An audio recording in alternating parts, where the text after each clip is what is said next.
Hey everybody and welcome to the channel. Today is a momentous day where I join the exclusive club of IBM ThinkPad owners. This is the very last ThinkPad designed in-house by IBM before they were taken over by Lenovo. So Lenovo took over IBM's personal computer division in, I think it was May 2005. This machine went into production in October of 2005, so there was a few months between Lenovo taking over and this one hitting the shelves. It's fairly safe to assume that the design phase and the manufacturing were all prepped and ready to rock and roll at the time Lenovo took over, so it's fairly safe to say that this was probably the last laptop that IBM personnel ever designed in-house. Lenovo kept the IBM branding for a while, but then fairly quickly distanced themselves from it. ThinkPads are still made today and still using the very same design principles that we're going to be looking at in a minute on this one. This machine was in pretty damn good nick. I was really quite surprised how good it was when I got it. You can see we've got a few upgrades there, which we'll be putting on in a minute. All there is really is a couple of small marks on this kind of rubberized surface that you get on these ThinkPads. Luckily, this one is in fairly good nick. They tend to go gooey, as these kind of rubberized things tend to do over time, but this one is intact and just a few light scratches, really quite hard to see them. So apart from that, the machine is in very good condition. So if we flip this over onto the other side, we can see straight away, if we zoom down into this little badge, that this was made by Lenovo in their Singapore plant. So yeah, Lenovo were in charge when these machines were made. There's some other branding over here where we've got all the serial numbers and the safety information and all that kind of stuff. Nice that they've clearly labelled the screw kit you would need if you ever lost a screw on this, which I'm highly likely to, because we're probably going to have to open this up to find out where the memory and the CMOS battery goes. There's only one little hatch on the bottom. I'm going to guess that that's for RAM. There's a battery in there. I'm not expecting this to hold much charge.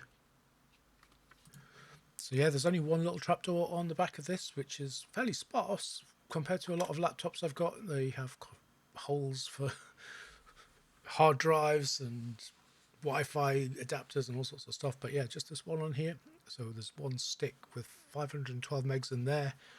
This machine, I believe, takes up to 2 gigs, so clearly it's not maxed out. The other thing is I read that this has 2 RAM slots, and there's only one here, so that means there must be another one lurking somewhere in the machine. It does seem to be a very well planned machine. You don't have the usual trapdoor on the back with all of the serial ports and stuff that you get on most laptops. All we've got here is a printer port and the input for the power lead. On the side there's just the VGA and the optical drive, and then there's a hole there for a hard drive which doesn't have a lid. I haven't got the lid with this machine. Indeed, the lid is winging its way to me from eBay. Hopefully it'll be here before the end of the video and then we'll be able to put it on. Flipping over the other side, we've got a couple of USBs, we've got an S-video, we've got modem, network, and then simply a microphone and a headphone socket, and then a slot for some PC cards. So it's a very clean laptop. So these machines are clearly aimed at business. So clean and rugged and well built, but we're going to be trying to use this one for some gaming and some fun. I don't want any of that business rubbish. I've got a funky little display on the front, on the lid, which gives you your battery status and whether the thing's asleep or not, which is quite cool. If we open the lid and take a look inside, we can feast our eyes on all these classic design features that get IBM ThinkPad aficionados excited. We're talking about black and red design, red nipples, comfortable keyboards. What more could you ask for? So yeah, we can see it's got that IBM logo that I was talking about. So yeah, the ThinkPad had this very distinct logo under IBM, which was quickly done away with. And we've got an ATI graphics card, which means we've got some 3D capability of some description. We're using, this is one of the very first machines I believe to be branded with the Centrino logo. It's a Pentium M processor and it was originally delivered with Windows XP. We've got another little cool display of status lights and things in there. You can see this one has more Lenovo branding, though some of them, some of the earlier ones didn't have this. They had, I think they all had them on the back label, but only the later ones had it here on the front underneath the screen. But they all have still this Access IBM button, which is basically just a quick way of getting into the BIOS as far as I can tell. But yeah, only the sort of real IBMs had this button, and then Lenovo did away with it. I know that this thing isn't maxed out with memory, since there's only a 512 meg stick in the back. I know it takes 2 gigs, so here we have 2 1 gig sticks. Going to try and find out where the other memory slot is in just a second, and then upgrade it with this matching pair of RAM. So I've got all of the screws taken out of the machine here and very carefully laid out using the grid pattern on this cutting pad, so I remember where to put them when I go back to put it back together. And yeah, the thing kind of prizes apart, and hopefully usually what happens when I do these things is I take the keyboard off and take the front bezel off, and then realize my hands are too fat to get back in to reconnect everything. I don't want to get into that situation again, so hopefully I think I can just prize this away with enough room to be able to get in there and do what I need to do.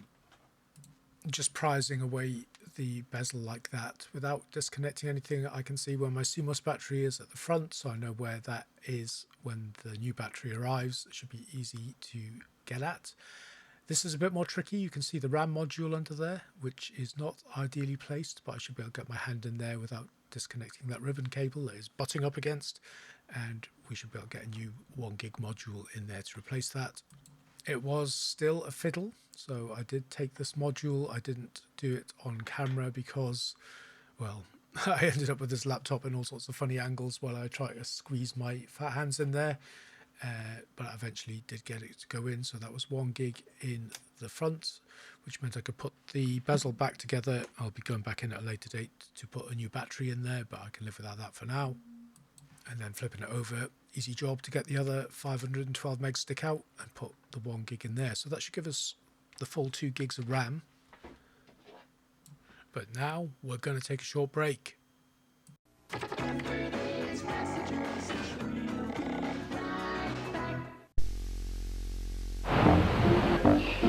I am a player. You're a what? I've been given the thinnest, lightest ThinkPad ever. Ergo, player. Dual wireless antenna, epic battery life, the wireless machine. Made for players. And did you get the leather case? Or was that just me? Wireless for players, only on a ThinkPad with Intel Centrino mobile technology. By 2005, when this T43 came out, they had come a long way since the first ThinkPad, which was the ThinkPad 700, launched in 1992. So they were already 13 years down the line when this T43 came out.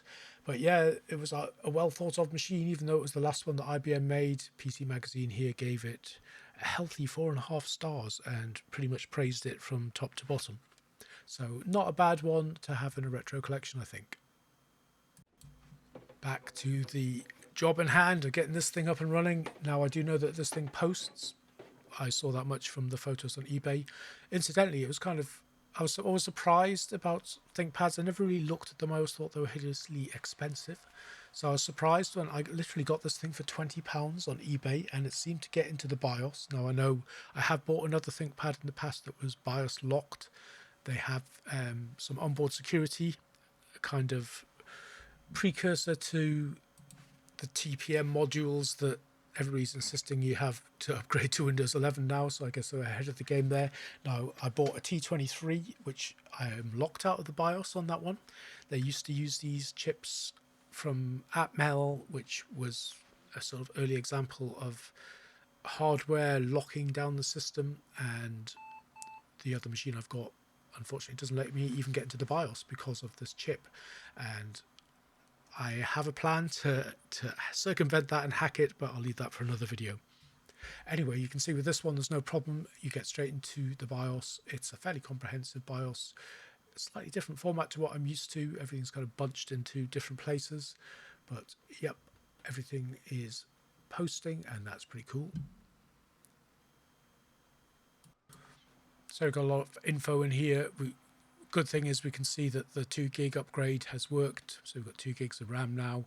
You can see that the Pentium M runs at 1.86 gigahertz, and then we've got a bunch of other serial numbers and all that kind of thing in here. But at least it gets into the BIOS, which it doesn't on my other machines. So that's pretty cool.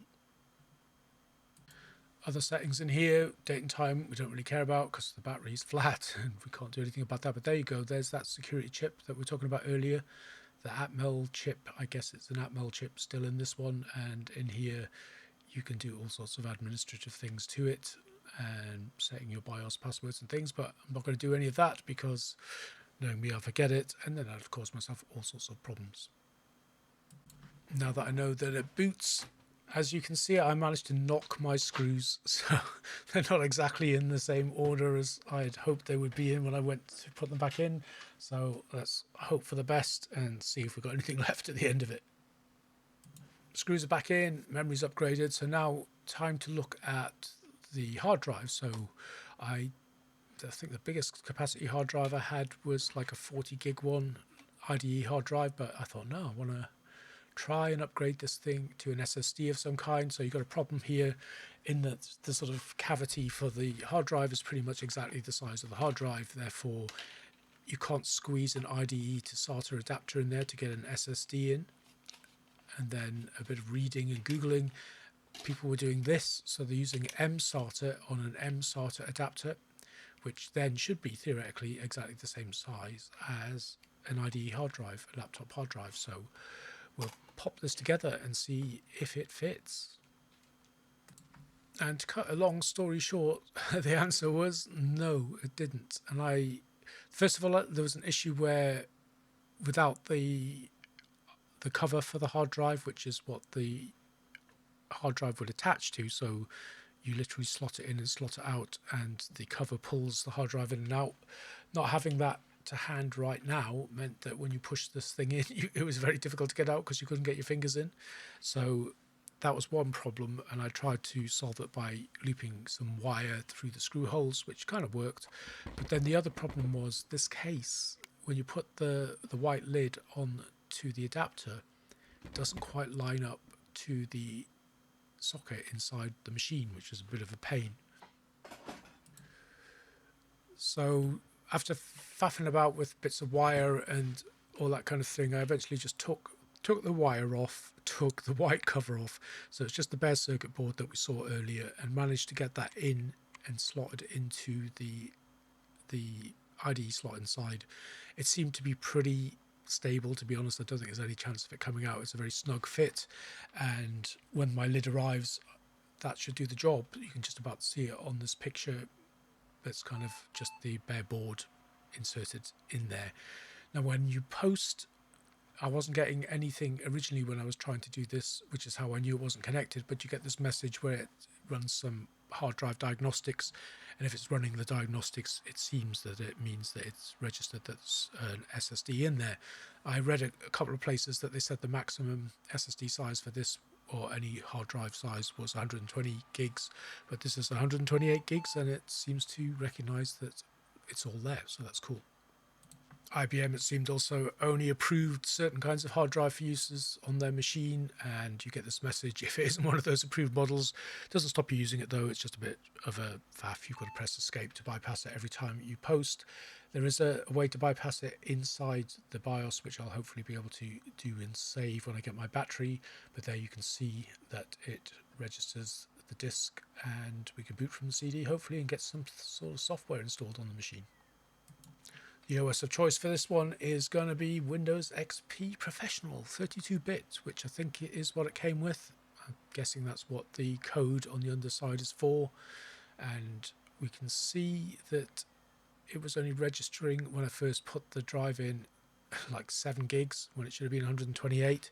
This was a bit of a pain actually, because when I tried to format this, it was not happy and it wouldn't format anything above that. So at first I thought, oh my god, that the machine doesn't recognize the hard drive and all this kind of thing. What I did was I took the drive out and put it into another XP machine, which was a bit of a pain, I know, but it turned out it was the hard drive. There's something crappy about the way that it came from Amazon. So even on the other XP machine, it had the same problem where it wouldn't format, same error message and everything.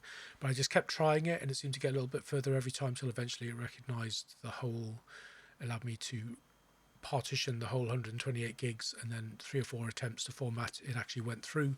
Then when I brought it back to this machine and put it on, it now recognizes the full 128 gigabytes, and we can go ahead and install Windows XP. And now that the hard drive was recognized, it was pretty plain sailing. We get error message every time you go into the system because the date and time is hopelessly wrong, but that'll be sorted out when the battery arrives. And there we go, a clean install of Windows XP on this machine for the first time in probably quite a while. All of the drivers that would have come with this machine are still readily available from Lenovo and various other sources around the net. This machine came with a bunch of extras and things that this one doesn't seem to have. I read there was a fingerprint reader. Some places seem to suggest that it was just on the trackpad, but wasn't recognized when I tried to install the software. From other pictures I've seen of T43s, there is this kind of thing on the side, which I suspect is the fingerprint reader, and I think it must have just been a kind of extra on certain models. So all I'm going to install on here really is the chipset software, the graphics driver, and the sound driver. So for sound, it's just your usual AC97 compatible chip from somebody or other. The graphics on this thing is ATI X300, so not the most powerful graphics processor in the world, but I figure it should be good for some sort of basic gaming on XP. It should do most of the kind of Windows 98 games that will run on XP, obviously not at full resolution and all that kind of thing. I think, though I'm not sure, that you're kind of looking at the equivalent of a Radeon 9600 or something like that in terms of power. It has its own memory, 64 megs of discrete RAM, and it should do the job for some light XP gaming as well, so that should be fun. I think the thing that hobbled this mostly was its 64-bit memory bus, so we'll see how it goes. I'll try it with a few games. As the sound drive is installed, always the moment of truth. Boot back in and see if it makes any noise.